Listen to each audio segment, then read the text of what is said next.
My question is to the Minister for the Arts. Is the South Australian Museum going to continue to engage in scientific study and research under its new strategic plan? And with your leave and that of the House, I'll explain. Leave is sorted, granted. Member for Morialta. Thanks, sir. Over a number of years, the South Australian Museum research staff have won a wide range of research grants, in many years more than any other museums in Australia and even a number of universities.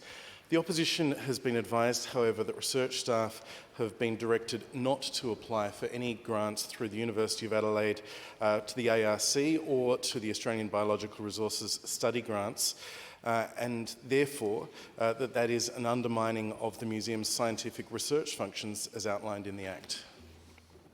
Minister. So thanks again to the member from Morialta for that question. The museum will continue to undertake research. It's one of the functions in its Act. So I think what Dr Gamester and the leadership team are looking at is more focused research in terms of matching that in with the curatorial and the exhibitions and telling our South Australian stories. So I'm not aware of any direction that the member just referred to, but in terms of research, I'm very happy that Dr Gamester is certainly focused on research and supporting research, but I do understand that that will form part of the bigger picture of what is the strategic vision for the museum, and being able to tie that research in with what those stories are that we want to tell within the museum, physically in the building, and also in the digital presence online. Member for Morialta. Thank you, sir. My question is to the Minister for the Arts. Have any South Australian Museum staff, in particular including research staff, been advised their roles will be abolished under the museum's restructure, and if so, how many? Minister. I'm not aware that any staff have been advised of that yet, and I quite frankly think that couldn't possibly happen given we haven't even gone through the public consultation phase of what the strategic vision is for the museum. What I do know is Dr Gamester is very passionate about the curatorial expertise in the museum, and in fact might surprise people to know there isn't a full-time curator at the museum. So I suspect there will be some changes in terms of making sure we have the best exhibition space, telling South Australian stories, using our incredible collection much better.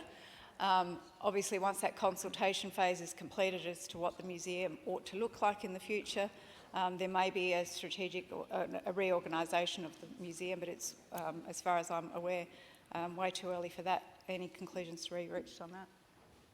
Member for Morialta. Sir, my question is to the Minister for the Arts. Will the government provide increased funding to the South Australian Museum to enable it to undertake its new strategic plan without cutting its existing work? And with your leave, sir, and that of the House, I'll explain. Leave is sorted, granted. Yes, member for Morialta. Thank you, sir. This morning on ABC Radio with Sonia and Jules, Museum CEO Dr David Gamester said, and I quote, "Our focus has got to be, like many organisations, on recovering our cost. Our costs are going up all the time, our funding is flatlining, and we need to make sure that we can sustain ourselves as a museum for all South Australians. We're being fair to everyone and we're covering our costs. We're not making a profit on anything, we're recovering our costs so that we can maintain our 365-day-a-year business." I should say free access to all South Australians. Minister. Absolutely, free access to the museum for all South Australians will continue. That's not even in question. In terms of the budget, the museum board allocates its budget as it sees fit. It will now be looking at this strategic review to look at what is the best position for the museum. Dr Gamester was, his last position was at the War Memorial Museum in Auckland, where he did an incredible reinvigoration of that museum. I think attendance has increased something like 40% at that museum through his work. So what I'm really excited about is being able to have a museum that engages a lot more closely with the community, to be able to have our kids go into the museum and learn about South Australian stories, our First Nations stories, and be able to have that engagement much more broadly in the community, have a museum that our visitors to this state want to engage with much more closely than perhaps is happening at the moment. So I actually think it's a really exciting time for the museum, and I'm really looking forward to what that strategic change is. But to have a museum that is really engaging with the community, telling our stories in a way that people want to engage with the museum, I think is fantastic. So Dr Gamester and the board, Kim Cheetah's chair of the museum. They're doing an incredible job reimagining the museum. Member for Morialta. So my question is to the Minister for the Arts. What plans does the government have for the future of the DNA and tissue collection currently stored in ultra-freezers as part of the museum's evolutionary biology unit? And with your leave, sir, and that of the House, I'll explain. These orders they've granted. Member for Morialta. Thanks, sir. The unit has operated a state-of-the-art laboratory and tissue collection of DNA samples, providing a critical reference bank for determining the taxonomy of Australian biota. Since its establishment in 1985, the unit has processed 170,000 DNA samples, has provided postdoctoral positions through joint university grants for approximately 30 researchers. The museum's lab, fitted with specialist machinery and devices, has assisted hundreds of doctoral and postdoctoral students gain experience in this field. Staff had been advised that the museum will no longer support the operation of this unit. Member for Morialta.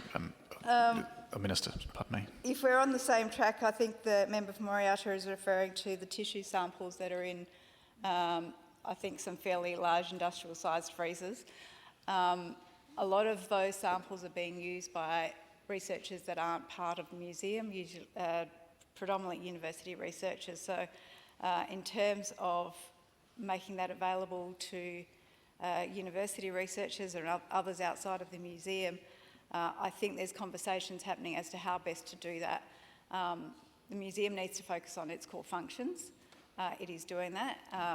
In terms of those samples being made available, a lot of museums around the country and around the world do similar things, but they do it on a fee-for-service basis. So that may be a potential consideration for the museum, but that's an operational issue. I'm happy to come back if there's any more detail I can provide, but I understand that really it's a core business for the museum to run the best museum it can. Some of these samples are used by researchers outside the museum, and if that access needs to be available, it needs to be available in an efficient manner for the museum.